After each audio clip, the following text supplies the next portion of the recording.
Hey YouTube, it's Brad here, and I'm here with the third episode of our Ritual Beast Guide. And we're going to be covering some of the plays and really cool combos that this deck has. This deck is very combo oriented. It likes opening combos, and it just goes so plus off of the combos. And allows it not only to make combos, but it can change what it's playing, its play style. You can go offensive and then change into defensive really quickly. And that's one of the things I think that makes the deck really, really cool. So, one of the things you always want to start out with is Spiritual Beast, Kanahawk. Kanahawk is one of the cards that gets your engine started, and if you don't open up with a Kanahawk, the next best thing is going to be a Rampengu.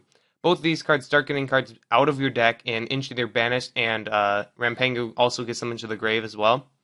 So they're both really strong turn 1 plays, and you need to see pretty much either of these to do really cool combos on turn 1.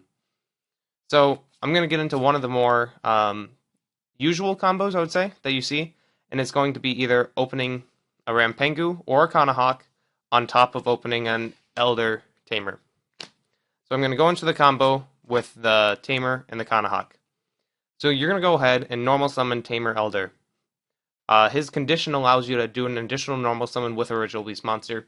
You're going to bring out Kanahawk, and then you need to use its effect, and you can you can banish any Ritual Beast monster from your deck that you don't have access to. So it's important that you don't banish like an Apelio when you have an Apelio in your hand already. You want to bring out a different name because later on in game they can only be special summoned once per turn. And you don't want to have like 3 Apelio banished and like none of Petalfin, for example.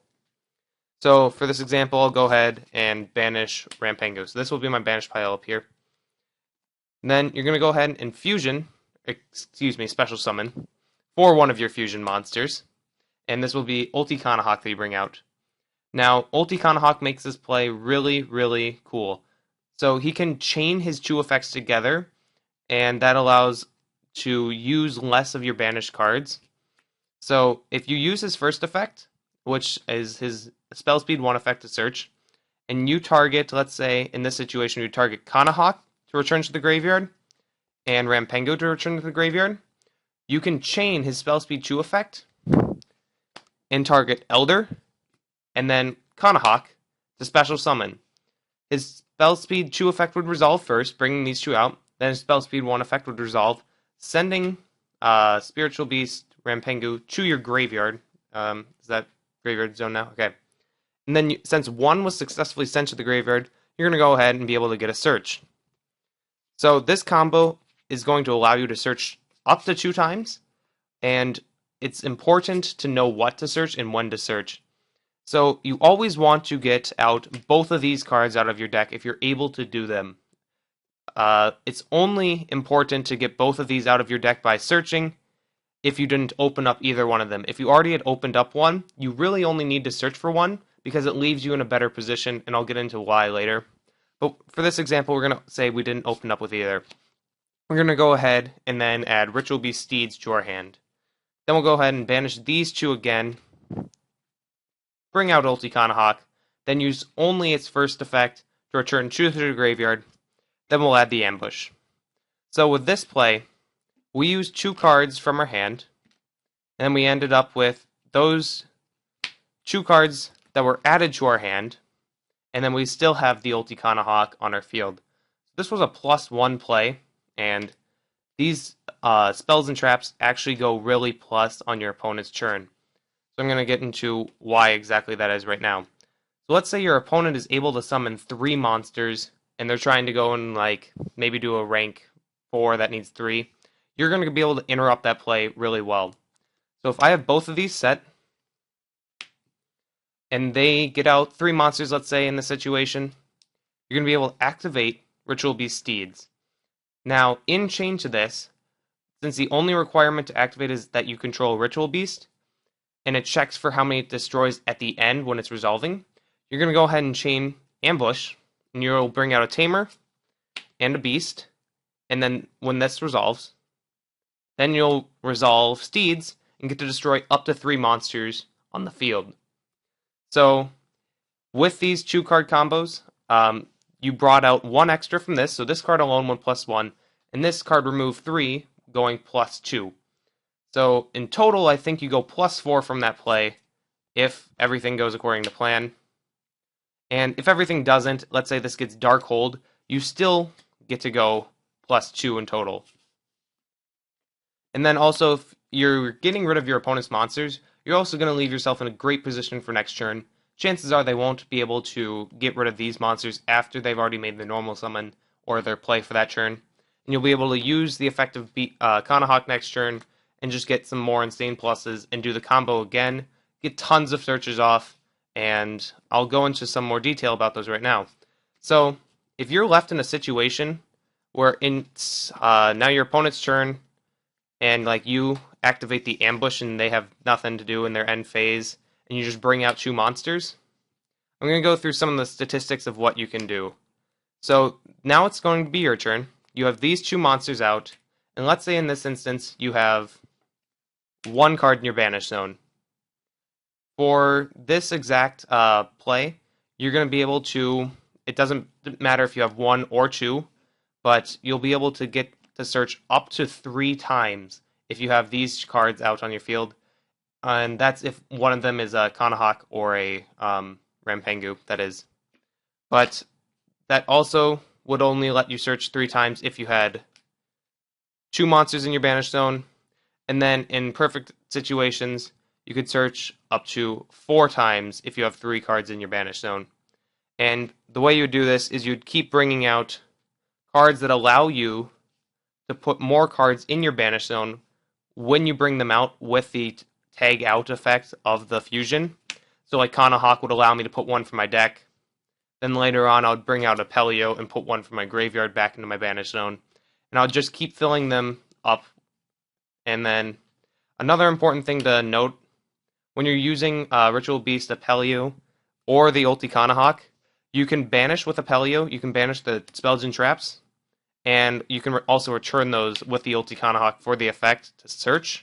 So then you don't technically lose one of the monsters in your banish zone.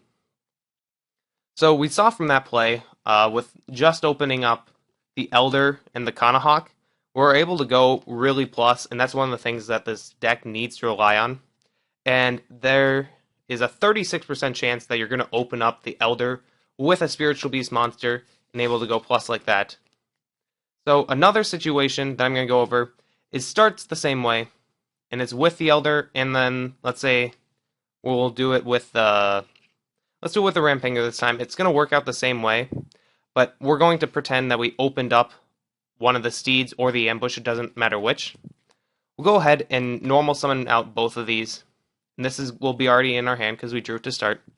We'll use the effect of Rampengu to banish one of the extra deck monsters to send one that we don't have access to. So let's say we didn't open up with a Kanahawk, because normally you'd want to open up the Kanahawk, or normal summon the Kanahawk instead of the Rampengu. So this will be our banish zone, this will be our graveyard. I'll turn it this way so we can note that.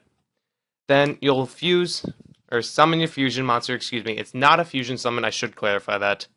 And then bring out these 2. Use its effect and target, let's say, these 2 to put to the graveyard. Then chain its effect, target these 2 and bring out. This would return to the graveyard. We already had this in our hand. And then we'll take this. So in this situation, we already have both the things we need to go really plus on our opponent's turn, where we can bring out the 2 extra monsters and then destroy up to 2 more monsters your opponent controls. And so in this situation, we can go, depending if we're going first or second, and if we can attack, we're going to want to bring out Ulti Apelio and put in some damage, because if he can attack, then he is able to go through with the attack unless they have a card like Honest. And Honest is one of the few things that stops it. But if we're going first, another great card would just be going Ulti Petalthin, because this prevents you from getting Regeki'd or Darkhold. And note that these are still in your banish zone, and you'll have these set, so I'll try to make room for this on the screen. And in the perfect situation, you're going to be able to activate the steeds. Excuse me, this is the steeds.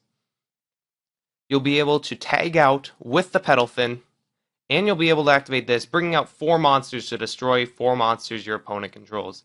So there are great plays if you do open up this, and then you're able to leave 2 banished, because then the ulti fusion monster you have will be able to tag out and bring 2 more monsters on top of the ambush, bringing out 2 more monsters. So that's the play I thought I should highlight.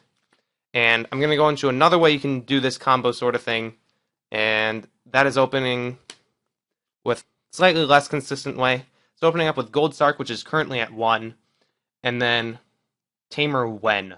So this combo works because Gold Sark banishes a card from your deck, and then Wen grabs one of your banished cards. So you're going to go ahead and activate the Gold Sark. Sorry, I'm just trying to move some of the clutter. You're going to go ahead and banish this Ritual Beast Kanahawk. You'll normal summon out your Wen. You'll bring out the Kanahawk.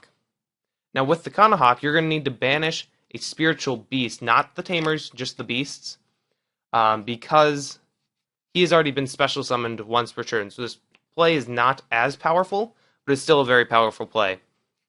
So in this situation, I'll go ahead and show you if you can do this one. We'll banish an Apelio, and then we're going to special summon one of the fusions. We'll summon the Ulti Kanahawk, use this effect to return, and the one will eventually return to the graveyard will be the Kanahawk, and then we'll tag out to bring out these 2. Then you'll get your 1 search, and we'll search for Steeds. Then you can use the effect of Apelio to go ahead and banish. Now all monsters you control for the rest of this turn that are Ritual Beast will gain 500 attack. And in this situation, depending on whether or not you opened up one of these, you'll be able to either attack if you're going first, or excuse me, if you're going second, or you'll be able to grab the other one with the Kanahawk. You'll just return 2 of them to the graveyard, and then just search for the second, leaving you in pretty much the exact same position you were left in if you did the Elder Kanahawk, but it's just another way to get to it. So there's a lot of things you want to be able to recognize, and one of the more important ones is when you should banish what. So one of the things I like to point out is you need to keep track of which you special summoned in a turn. So this is not only important so you can know what you can actually do, but this is also to avoid accidental cheating, because I've seen people accidentally special summon, like, let's say, the Elder twice in a turn, and neither player catches on to it, and it's not cool to do that. If you know you're doing that, that's not a nice thing to do. Obviously, it's cheating to win, and you shouldn't just do that. It's not healthy for the game, and yeah, but so one thing I'm going to go ahead and suggest is that you use dice when you've already special summoned that monster. You can mark the cards with anything that you want to, like, not obviously, I'm not saying like mark the cards as you're like using like a little marker on the thing. No, like you can just put a little reminder saying, okay, I've summoned this turn. I can't use that for this play. And you have to recognize that for when you're going to count how many times you can search, when you're going to want to go into one of the more offensive or the more defensive fusions, and then also when you're looking to do OTKs. And now I'm going to do a big segment on OTKs and when you can recognize them in the next video. So I'll see you guys there, and thank you guys for watching, and have a good day.